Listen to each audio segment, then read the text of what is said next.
Anak ng isang magsasaka mula sa Pinili, Ilocos Norte, rank 1 sa Food Technologist Licensure Examination 2024. Kilalanin sa report. Alamin ang kanyang kwento. Siya si Divana Galakgak, anak ng isang magsasaka.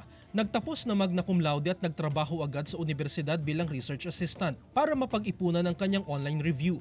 Ang payak na pamumuhay ni Vanna ang kanyang naging determinasyon para makamit ang kanyang mga pangarap. Una pa lang ay tanggap na raw ni Vanna na siya ay hindi papasa sa board exam, pero sadyang naging mabuti sa kanya ang tadhana. Hindi lang siya pumasa sa Food Technologist Licensure Examination, kundi rank 1 pa siya sa naturang pagsusulit. Pangarap na naging posible nang dahil sa kanyang pagsisikap at paghihirap ng kanyang mga magulang para maitaguyod ang pag-aaral, bagamat isa siyang DOST scholar. Akala ko po nang bagsak na po ako kasi nung after po ng first day, parang kung bibilangin ko po kasi yung mga correct answers ko, parang hindi po sa aabot. Kaya pag uwi ko po, yun po yung una kong sinabi sa nanay ko na, "Ma'am, sorry, hindi yata aabot, babagsak yata ako."